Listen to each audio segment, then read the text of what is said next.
बड़े बुजुर्ग कहते हैं कि लोगों को अपनी गलतियों से सीखना चाहिए। अगर आप अपनी गलतियों से सीखते हैं तो आगे का रास्ता आपके लिए आसान होता जाता है। तो क्या चिराग पासवान अपनी गलतियों से सीख रहे हैं? तो इसका जवाब आप हाँ में दे सकते हैं। 2020 की गलती, भले लोजपा के बहुत सारे लोग या बहुत सारे राजनीतिक पंडित इसको चिराग पासवान का सही कदम बताते हैं, लेकिन जो हुआ पिछले 5 सालों में 20 से लेकर अभी 24 तक, उसमें इस फैसले को लेकर कई बार टीका टिप्पणी हुई कि चिराग पासवान ने सही कहा था, सही किया था या गलत किया था। तो देखिए, बिहार की सियासत है, नीतीश कुमार एक बड़ा चेहरा है, लोकसभा चुनाव में ये बात साबित हो चुकी है। तो क्या 2020 की गलतियों से सीख रहे हैं चिराग पासवान? इस बार भी कहा जा रहा है। हम लोग भी यही जानते हैं कि चिराग पासवान अकेले ही चुनाव लड़ेंगे बिहार में। गठबंधन की उम्मीद कम लग रही है जिस तरह की इच्छा है, लेकिन क्या चिराग पासवान अपने फैसले पर रिकंसीडर करेंगे? ये अब सवाल हरियाणा के रिजल्ट के बाद सामने आने लगा है। ज़्यादा सीटों पर लड़कर कोई सीट ना जीतने वाली बात या कम सीटों पर लड़के सारी सीटें जीतने वाली बात, जैसा कि लोकसभा चुनाव में हुआ, 5 सीटें ही मिली, 5 पर जीत हुई। तो क्या जो एनडीए के भीतर एक मंथन चल रहा है कि 20 से 25 सीटें चिराग पासवान को दी जा सकती है, उस पर वो मान जाएंगे? 20-25 सीटें जीतकर अगर 15-16 विधायक भी उनके जीतते हैं तो इसका मतलब बिहार में एक बड़ी ताकत बनकर वो उभर सकते हैं। कहिए तो किंग मेकर की भूमिका में भी आ सकते हैं अगर परिस्थितियां एनडीए के लिए थोड़ी प्रतिकूल हुई तो। लेकिन एक दूसरा खेमा है जो चाहता है कि चिराग पासवान ज़्यादा से ज़्यादा सीटों पर लड़े, पार्टी का विस्तार हो, चिराग का चेहरा चमके, चिराग को सीएम के तौर पर प्रोजेक्ट किया जाए। ये तमाम एक जो फंडा है साथ साथ चल रहा है चिराग पासवान के साथ। एक दुविधा की स्थिति है, कहिए तो धर्म संकट की स्थिति है कि क्या करे और क्या ना करे। तो इसको लेकर एक मंथन है। देखिए, एक बयान को गौर करिए आप। एक बयान दिया है चिराग पासवान ने कि नीतीश कुमार को भारत रत्न मिलना चाहिए। भारत रत्न नीतीश कुमार को मिलना चाहिए, ये बात चिराग पासवान कह रहे हैं। वो चिराग पासवान जो नीतीश कुमार को सबसे नाकारा मुख्यमंत्री बताते थे, जो कहते थे कि नीतीश कुमार के रहते बिहार का कुछ नहीं हुआ और ना आगे कुछ होगा, इनको तो हटना ही चाहिए। नीतीश कुमार के लिए ना जाने कितनी चीज़ें चिराग पासवान बोलते थे कि बिहार के बर्बादी का अगर कोई एक जिम्मेदार है तो वो नीतीश कुमार है। आज वही नीतीश कुमार के लिए चिराग पासवान गुणगान कर रहे हैं। जब भी पटना आते हैं नीतीश कुमार से मिलने की कोशिश करते हैं और मिलते भी हैं। अच्छी अच्छी तस्वीरें आती है सोशल मीडिया पर, फेसबुक पोस्ट होता है, चिराग के साथ नीतीश कुमार गुलदस्ता का फोटो आप देखते होंगे बराबर। लेकिन भारत रत्न मिले नीतीश कुमार को, इसके पीछे की सियासत क्या है? एक साफ साफ फंडा है कि मिला के चलना है, सबको लेके चलना है और ऐन मौके पर अपनी बातों को अमली जामा पहनाना है।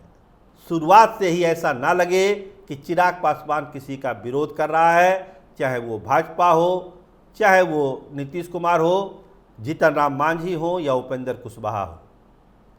नीतीश कुमार को लेकर अब उस तरह का जो खुंदक है वो पब्लिकली चिराग पासवान जाहिर नहीं करेंगे। झारखंड चुनाव को लेकर भी उनकी बात हुई है, अमित शाह से भी मिले थे वो, लगता है वहाँ कुछ ना कुछ उनको सम्मान दिया जाएगा। तो धीरे धीरे ही सही, लेकिन चिराग पासवान के मन में एक बात जरूर है कि बिहार में एनडीए फोल्ड में रहकर चुनाव लड़ने में ही भलाई है। अकेले लड़ने से सिवाय नुकसान के कुछ नहीं होगा, जैसा कि 2020 में हुआ। एक विधायक जीते, वो भी जनता दल यूनाइटेड में चले गए। चिराग पासवान को पता है कि नीतीश कुमार अब बहुत लंबी पारी बिहार में नहीं खेलने वाले हैं, आखिरी ही चुनाव है उनका। तो जो जगह खाली होगी, जो शून्यता आएगी, उसको भरेगा कौन बिहार में? कोई ऐसा चेहरा नहीं है, न भाजपा के पास न जनता दल यूनाइटेड के पास। तो क्यों नहीं उस समय का इंतजार किया जाए, उस मौके का इंतजार किया जाए जब चिराग पासवान के अलावा एनडीए के पास कोई विकल्प रहेगा नहीं रहेगा। पुरानी बात याद करिए, अटल बिहारी वाजपेयी ने कहा था रामविलास पासवान को कि आप जाइए बिहार संभालिए। उस समय रामविलास पासवान भी हैरान हो गए कि ये क्या बात है। बोले मुझको 5 मिनट का समय दीजिए, मैं बताता हूँ। बाहर जाके उन्होंने एक फ़ोन कॉल किया, लौट के आए, उन्होंने कहा कि हमको छोड़ा दिया जाए, माफ़ किया जाए, हम दिल्ली की सियासत में ही ठीक है। यानी कि वो ऑफर अटल बिहारी वाजपेयी का रामविलास पासवान जी ने ठुकराया था। तो चिराग पासवान को भी लगता है कि क्या एक मौका आ सकता है जब प्रधानमंत्री नरेंद्र मोदी खुद चिराग पासवान को कहें कि जाइए आप बिहार संभालिए। उस पल का इंतजार चिराग पासवान को है और उसके लिए रास्ता यही है कि वो एनडीए के साथ रहें, ना कि एनडीए से दूर। क्योंकि विपक्ष में तेजस्वी यादव ऑलरेडी चेहरा है, विपक्ष के तरफ से तेजस्वी यादव, वो कुर्सी वो छोड़ने वाले नहीं हैं। जब भी मौका आएगा पहला हक तेजस्वी यादव का ही होगा। लेकिन एनडीए में रास्ता खुला हुआ है, एनडीए में गुंजाइश है, संभावना है। चिराग पासवान को भी अब ये दिखने लगा है कि अगर उनके पिताजी रामविलास पासवान को एक मौका मिला था, अवसर मिला था, भले वो इम्प्लीमेंट नहीं हुआ, खुद रामविलास पासवान जी ने उसको ठुकराया था, तो क्या वो मौका चिराग पासवान के लिए भी आ सकता है? इस पर विचार हो रहा है। अलग चुनाव लड़ना, ज़्यादा से ज़्यादा सीटों से लड़ना, एक न्यूसेंस क्रिएट करना, बदनामी लेना।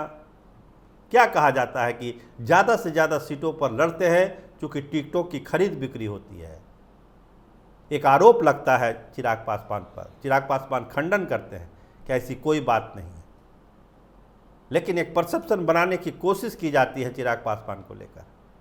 तो इस परसेप्शन को बदलना चाहते हैं चिराग पासवान, क्योंकि उनको गुंजाइश लगती है बिहार में कि अगर हम कम सीटों पर भी लड़ेंगे तो ज़्यादा से ज़्यादा विधायकों को हम जिता सकते हैं और बिहार की सियासत में किंग मेकर की भूमिका में आ सकते हैं।